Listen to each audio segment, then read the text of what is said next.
everyone, and welcome back to the How to Write a Book podcast. In today's episode, we are going to talk with Dr. M. Henderson. And what I really liked about Dr. Henderson's book was that she didn't allow the possibilities of what could happen. What about here? What if it's not good enough? Did not allow that to stop her. And I think that has opened also a creative path for her book. You'll see more details of it, but for me, the book was original. It was thought-provoking, and I know that if you hadn't given yourself the chance to explore ideas that are unique for you, then you might not create something that could be unique for other readers. And so I really like that Dr. Henderson leans into the real inspiration that sparks you personally and following a story that really excites you, because that's going to excite your readers. All right, let's dive in. Welcome to the How to Write a Book podcast, the show that helps you plan, write, and publish your book, even if you're a beginner or just feel like one. Now, for your host, she's written over a dozen books and helps others bring their books to life. Here she is, Maciel. Hey there, writers. Let's take a beat to talk about a special announcement. So November is your month of transformation. Get a 1-hour coaching session with me by choosing one of these 3 options, or all 3. Option 1, join our Patreon for $1, which will support the show. Option 2, book a $1 coaching session on coach.me. Option 3, leave an Apple Podcasts review. Send a screenshot to my email and get a coaching spot. You can do all 3 and get 3 hours of coaching with me. Find all the links in the show notes. Act fast. This offer is only valid for November to celebrate National Novel Writing Month. Thanks. All right, welcome back to the How to Write a Book podcast. Thank you so much for being here, Dr. M. Henderson, the author of 7 children's books, as well as your new sci-fi novel, Remanded. Welcome to the show. How are you today? I'm wonderful. Thank you for having me. Definitely. I'm really excited to hear about your book. Based on what you told me before, I'm like, oh, this is very different, and I think it's very cool. Thank you. So let me do a little bit of an introduction for you, but you know what? I mean, you have such an interesting background. I love everything that you have. Can you tell us in your words? I feel like I'm not going to do it justice here. Tell us about yourself. Okay, so I am a military veteran. I served for 4 years out of high school.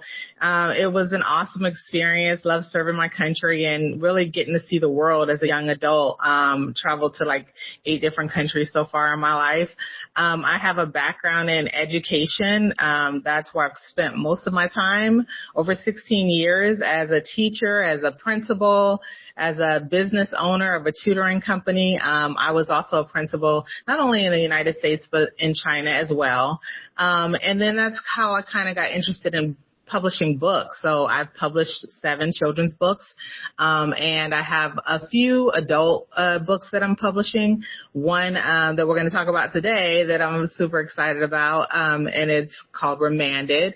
So, and it does have adult content in that. So just fair warning on that. Okay, yeah, no worries. All right, well, I'll make sure to put a little bit of a warning at the beginning of this episode. Okay. That's awesome. That sounds really great. You're very prolific. You have an extensive background, which is so cool, because I'm sure that contributes to your knowledge of, your backstory in your books, what you contribute. Because, sometimes you might write about something you're not sure about it, but you have to go research it. Right. With your background, I'm like, probably knows everything off the bat. All right, let's put it in this fiction novel. I love it. And yeah, I still do my research quite a bit when I'm writing. And I kind of didn't talk about my academic background, but I do have my bachelor's in economics from UNF. And then I won't give the year because I'm a middle-aged woman. I'm a mature. But I do have my MBA as well. And then I have my PhD in educational leadership. So that's why I put Dr. Henderson on my books, because I've earned that title. Dang, yeah, you did. That's awesome. I love that. Thanks. I love that. Actually, when I first saw, your title, I was like, oh, what kind of doctor? That's awesome. Because it's that we've only had one other doctor, I believe, on the show so far. So it's always, I love it, because I think sometimes we have people on the show and they have entirely different lives, doctors, lawyers, nurses.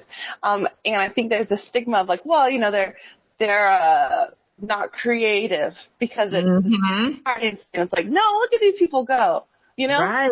It's so interesting that you say that, because when I was a principal was the first time when one of my coworkers said, you were so creative, and I didn't accept it because I thought of creative people like our art therapists who could take a brown paper bag and make a tree on the wall. You know what I mean? That's what I consider creative.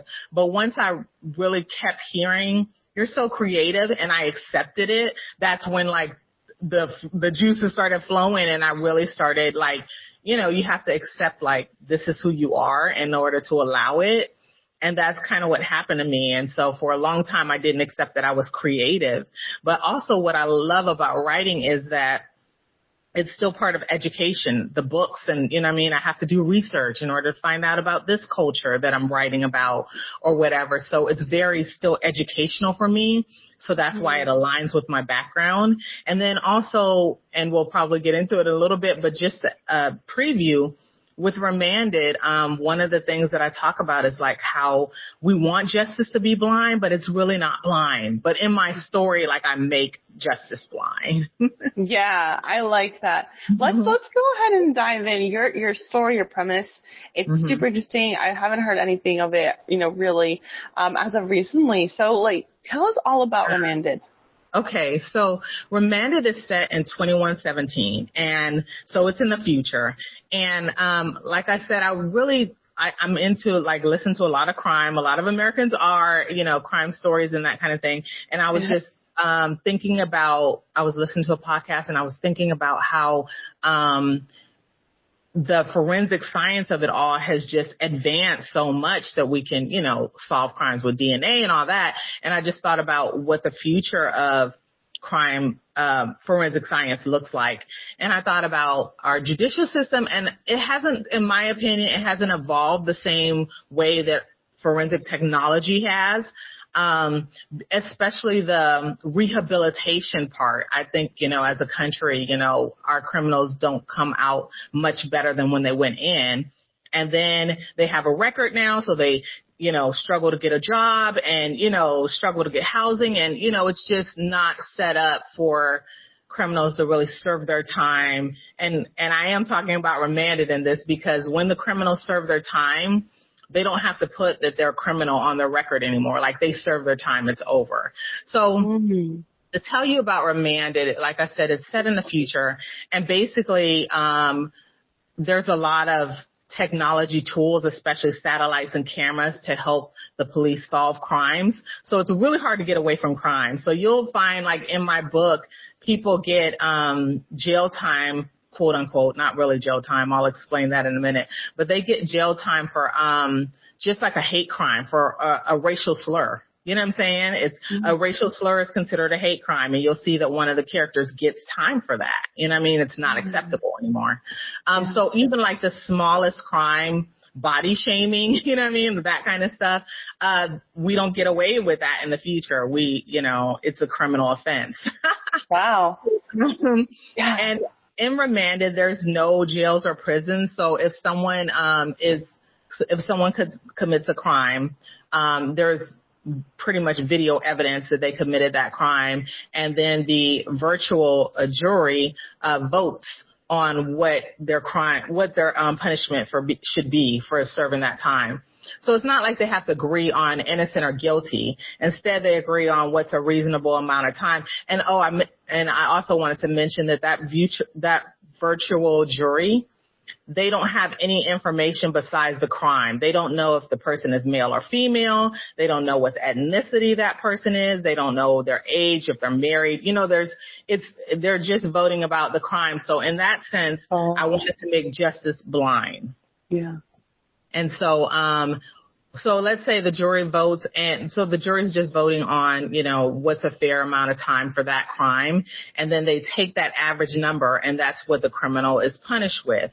And instead of going to jail for, let's say, 5 years, they actually go inside this chamber and they serve their time within minutes. So this chamber has the technology and ability to extract the life from that person. So let's say if that person goes in 25 and they were sentenced to 5 years, they come out 30 years old in just a matter of minutes. Mm-hmm. So this person, the criminal, wouldn't even go into like a room for the jury to see them. Nothing like that. They just no. Wow. So it's kind of, and really with how we went to this massive virtual thing with COVID going on. That's kind of how the idea came up, because we started doing everything virtually, right? So I was like, well, what if there was a jury that, received a report about this crime that, they have a jury duty as usual, but they received this information about the crime that was committed, you know what I mean? Yeah. And what evidence supports that this person committed this crime, but they have no details about the person. They don't know what the ethnicity of that person, what the gender of that person is. They don't know their name. They don't know anything about that person. So there's no bias when they're making their decision as far as how long they should serve for that crime.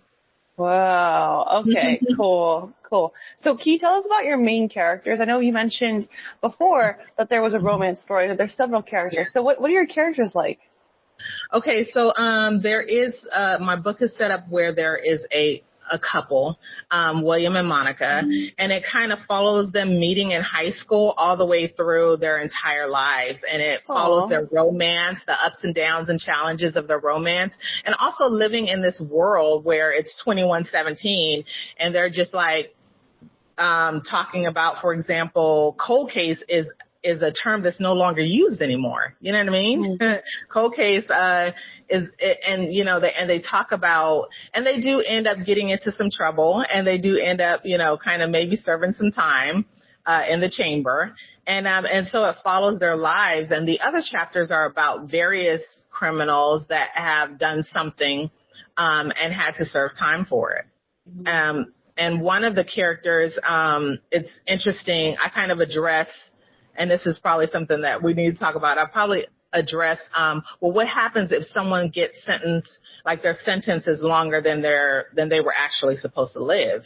So one of the characters that happens, he's sentenced to, I believe it's like 8 years or something like that. But if he had not served time, he would have actually died in 6 because of a disease or, something like that. So what happens to the character if, what happens if you're sentenced to 10 years, but you were really supposed to die in 5 in a car accident? Mm-hmm. That kind of thing. Oh, and wow. Okay. Yeah. And I don't want to spoil the answer, but, that can happen. Because this chamber is technology, it's man-made, and it has no idea, like, what your life expectancy is. Right. Mm-hmm. Yeah. So I would love to do a little bit of a pivot. So you've written 7 children's books, right? Mm-hmm. And then you decide to pivot and create a science fiction crime novel, right? So what was the shift? Why did you feel like, okay, I'm going to go in this direction now? Well, that's a wonderful question. I didn't really intend to write 7 children's books, but ideas just kept coming to me, and I kept, and the premise really behind my children's books is this. I wanted, again, to educate. That's my background. But I wanted kids to learn lessons early that I learned in my middle age. And that's pretty much the purpose for my books. Like one of them, for example, is called, But What If I Fail? You know what I mean? And so I wanted the lessons for each of my children's books is to teach them something that I don't want them to get to the middle of their lives and learn. I would rather they learn it in elementary school. And so when I kind of exhausted my ideas for that, then I was just like, ooh, I've got a really cool idea for this, but this is definitely adult. Let me switch and publish this. I have another one of my children's books about, I have dyslexia, and and growing up with that and what that was like. And that's probably one of my most popular children's books because our children have different learning differences. You know, some have ADHD. I actually had someone buy one of my books, and she literally thanked me for writing that book because her daughter had recently been diagnosed with ADHD. So, I mean, to have someone who, you know, is a customer and buys your book, but also turns around and thanks you for writing it, it meant the world to me. That was a great day. I love that. You know, I think that's really cool. So you're going through your children's books, and then is it that you run out of ideas? And you're like, I have a sci-fi novel, because they're very different. You know, one's very serious, other one's like, you know, very light. Yeah. And that's pretty much like how it happened. I kind of exhausted my life lessons that I wanted to teach the children. and then, you know, I got these other ideas for these adult books, and I was like, okay, I want to pursue those. And so let me switch my focus to that. And that's, but I think again that, like we discussed earlier, when you accept the fact that you're creative and you allow that, then ideas just start flowing, and, you know, sometimes it's even hard to stop them. And I can't just be like, well, I'm a children's book author, so this sci-fi idea is not going to work. You know what I mean? I'm so excited about it. I welcomed it. I allowed it. And now it's, you know, out there for you all to enjoy. Yeah, I like that you're hitting on that, which is that, you know, when you accept that you're a creative, you know, that can open so many doors. But I'm a creative, and I'm going to create in different ways that I want to. Or that I need to. So tell us about your writing process. So I'm assuming that the writing process is different for your children's books than for Remanded. Can you walk us through the differences and how you go about it? Okay. So for my children's books, I really, like I said before, my method was like, okay, here's a lesson. For example, one of my other children's books that is very popular, probably the bestseller, is called Yuck, My Frog Didn't Change. And it's about a little princess girl who kisses these 3 frog boys, and they don't change. But the idea for that book was like, I was looking at not only my life, but other women that I know that were spending so much time like trying to change their mate. You know what I mean? And at the same time, they weren't pursuing their dreams. They were using a lot of energy on trying to change someone rather than pursuing their dreams. And I was like, I've got to write this because I wanted young little boys and girls to know that, like, you can't change people. You know what I'm saying? Not like, oh, I want you to change, so you're, you know what I mean? So I'm going to try to change you. Now, you can radiate your energy where they want to change, but you can't spend I just didn't want kids to spend, 10, 20 years trying to change somebody when you should be spending that energy on yourself. Right. And changing yourself. So for my children's books, I get these ideas and I'm just like, okay, I got to write this. And that's, that book is probably my bestseller. A lot of people like that one. And then I focus on communicating that story, and that's where the educator part comes in for me. So how do I communicate that to a child so that they get the message? And then the focus is just on, what do I want the illustrations to look like? And I pretty much hire an artist to do my illustrations. I only did illustrations in one of my children's books, but, I'm not like my favorite artist, but I love figuring out what the cover is going to look like and what do I want the illustration to look like and communicating that to an artist that I've hired and have them do it. So that's kind of like the process for my children's books. It's big on getting this huge message to be understood by an 8-year-old. You know what I mean? Yeah. And then having beautiful illustrations that communicate that story and what that looks like.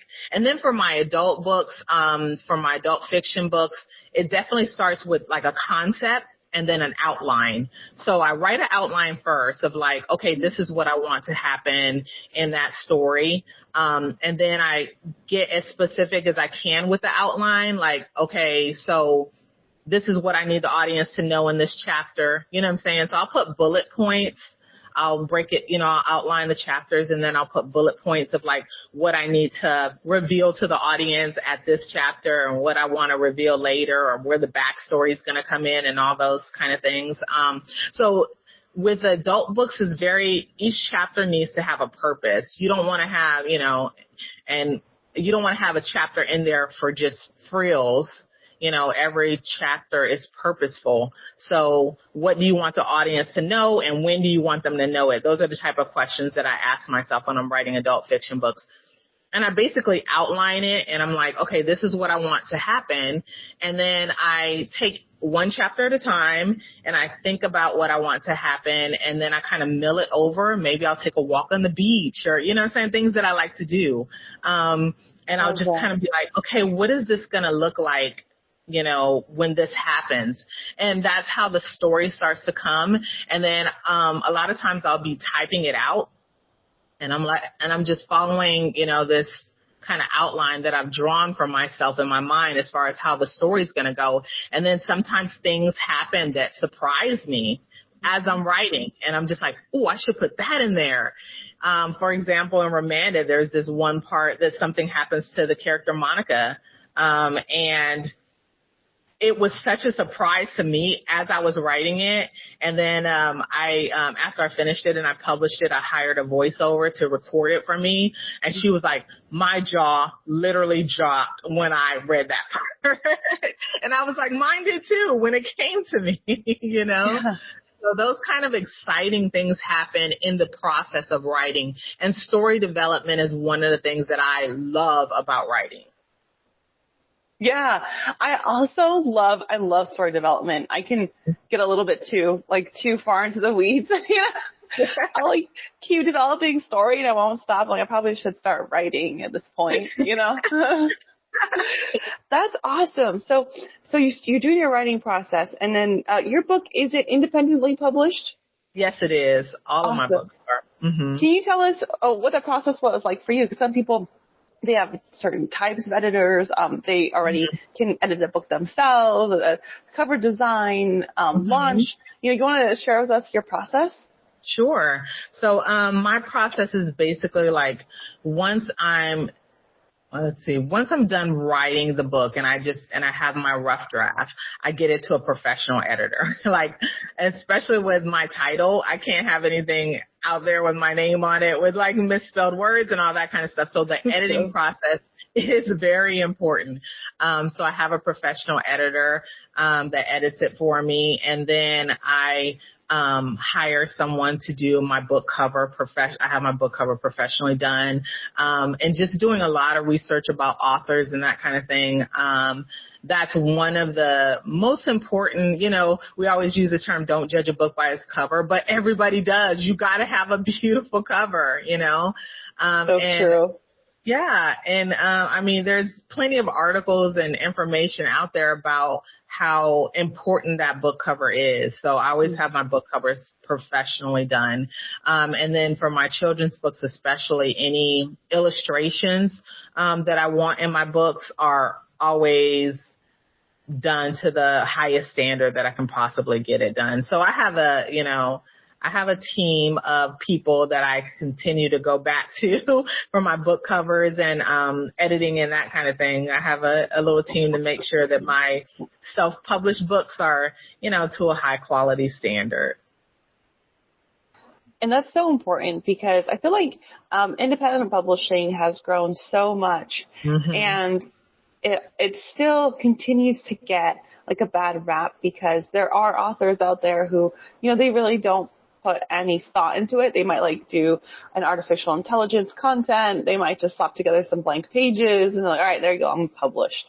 And it's so important to hone into the audiences, this is your art. You're going back to, you accept yourself as an artist and treating it highly and be as best as you can, an editor, a couple editors, book cover designer, things that you don't feel comfortable doing. Having professionals help get your vision along. So absolutely. I love always hearing other people how they approach because everyone's a little bit different, Yeah.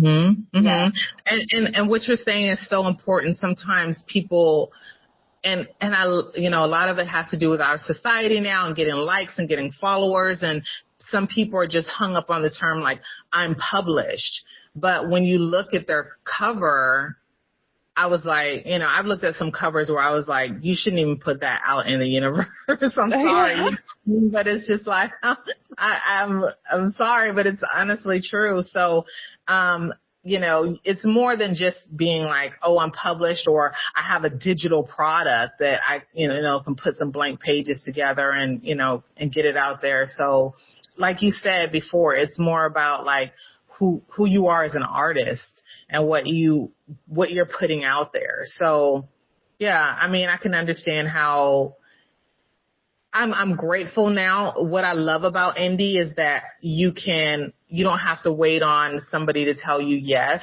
You know what I'm saying? You don't have to be rejected 500 times before your book is out there. I appreciate that about this time. But I still feel like we have a responsibility as indie authors to still put the best quality that we possibly can forward. And that's definitely in editing and, in the whole package presentation. 100% agree. Absolutely. There's like so much empowerment with what we can do now. And then also still rising to that standard and being like, okay, yeah, we got this. We're professionals, And I think that sometimes that gets lost amongst other people. But yeah, that's amazing. Before we wrap out, I would love to know about your emotional process. Was there ever a time during this process that you were like, oh, maybe I shouldn't, self-doubt, low confidence? Any hurdles like that you might have hit? Yeah, that's a good question. I didn't have any, to be honest with you. There's times when I'm tired because I do have a 9-to-5 job, which a lot of indie writers do. A lot of indie writers, you have a job to pay the bills, and then you have your passion and your love. So I have that. And there are times when I will honestly say, well, what I tend to do for myself is I prefer to work for myself first. So before I go to work, I'll get up a couple of hours earlier and I'll write so that, I just want to feel like I'm working for myself first before I work for anybody else. And there's times when I'm just like, I guess kind of like in the middle of a book, and I'm just kind of like, is anybody going to even read this?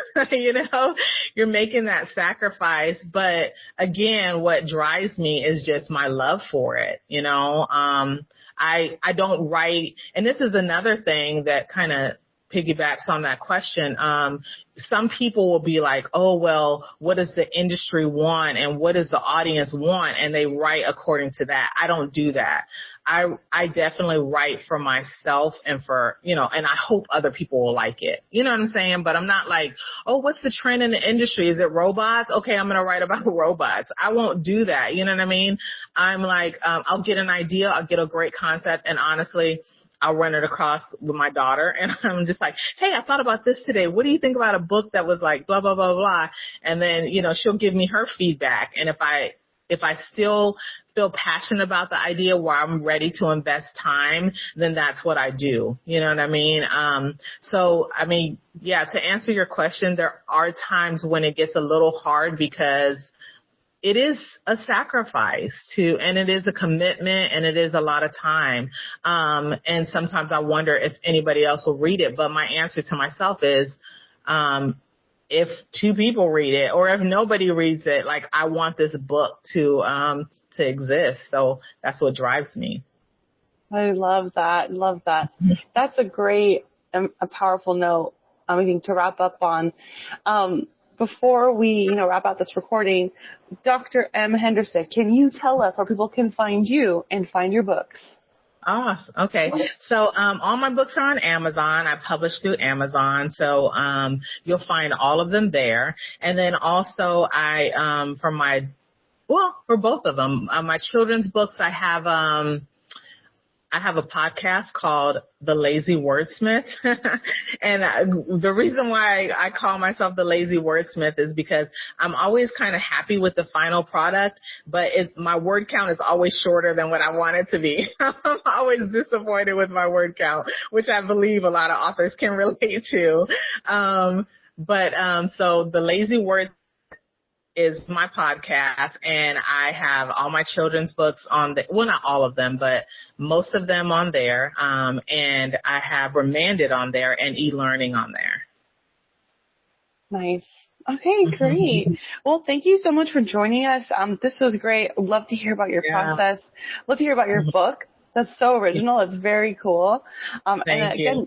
Thank you for inspiring the writers in our audience. I know that they're going to hear your process and be like, okay, yeah, all right, sounds good. I can do it too. Well, I'm glad. It's the process is different for everybody. And like I said, sometimes when I get stuck, I go to my favorite place and walk on the beach. I think it's important for authors to kind of hear that. Like, what do you do with a writer's block? Well, maybe you step back and you do something that, enjoy. Get a massage or something, you know what I'm saying? And, after that massage, you might be like, hey, I know what to do. So I just hope my process helps. And it's so awesome. I've had a really good time joining you today. Great. Thank you so much. And I'll chat with you right after this. Appreciate your time. And again, everyone, that's Dr. M. Henderson, author of 7 children's books, as well as Remanded, your new sci-fi novel. Thank you. Thank you. And that's a wrap for today's episode of the How to Write a Book podcast. Thanks so much for tuning in, and I hope you enjoyed the conversation. If you want to keep up with me and my work, check out the website, blackheartedstudios.com. That's www.blackheartedstudios.com. And follow me on Instagram at Maciel Writes. That's at MASSIEL Writes. As a book coach and publisher, I'm passionate about helping aspiring authors bring their stories to life. So if you've been dreaming of writing a book and don't know where to start, head to my website and let's chat. You get a free 30 minutes on me. Thanks again for listening, and don't forget to subscribe and leave a review. I'll see you in the next episode. Thanks.